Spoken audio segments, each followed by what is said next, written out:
by statistics, and always thought that was a part of medicine that we didn't know enough about. And then the night that the Watson computer beat the human contestant on Jeopardy was the night that I decided to take it more seriously and take it to the next level.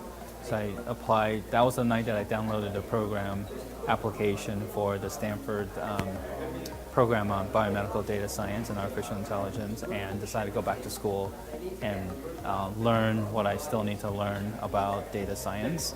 And 4 years later, I realized that there's just a wealth of information about data science that I think any clinician could use to solve some of the problems, and decided to start a satellite meeting, and then it kind of grew to its own meeting on artificial intelligence in medicine, or AI Med.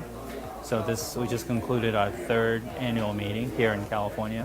We added 2 international meetings this year, and I think it really resonated with the medical community that we need to really embrace this new aspect of medicine, the data science aspect of medicine, and that the world has changed and medicine needs to change with it. So it's the reason is to transform medicine, so that this meeting is not really a series of meetings or annual meeting, but it's more like a reminder that this needs to be a movement for everybody.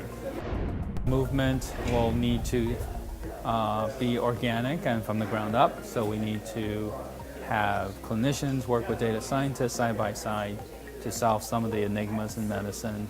So medical imaging and decision support are getting a lot of attention in this domain right now, but as we heard throughout the meeting, it's also about how do we mitigate the administrative burden, how do we decrease the conundrum of data in general, and how do we improve the well-being of professionals in healthcare and release them from some of the almost unreasonable, or I should just say unreasonable burden in healthcare records. So there's a lot of things that we need to do, and I kind of made a comment that AI is sort of this shiny ornament on the Christmas tree now that we're in the holiday season, and the Christmas tree is the problem, not the ornament. The Christmas tree needs to be totally redone or watered or whatever we need to do, but the Christmas tree has been an issue and we need to fix the problem.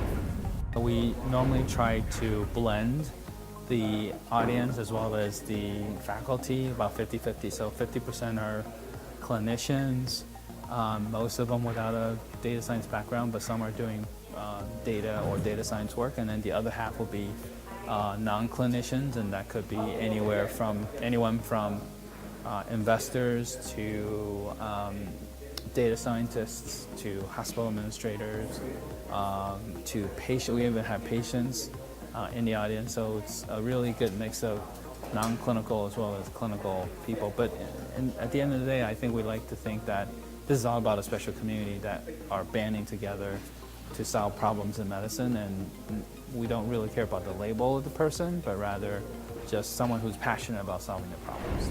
Well, it's been a busy 3.5 days. I wrote down a couple of dozen takeaways just for me personally. I think people are saying basically some of the major takeaways are that the medical field and the profession really need to take this domain very seriously and deal with the difficulties of the technology. And our high school students said it the best, just because it's difficult, that doesn't mean we don't do this. So, and as John F. Kennedy said, this is going to be hard. We talked about the moonshot, that we do this not because it's easy, but because it's difficult. And I think this will be difficult. And it's even more difficult in the years to come, but I think we need to have the resolve, the perseverance, as well as the education to carry us through. And I think if we just get over this hurdle, I think we're going to be gaining a lot of dividends for many, many years to come.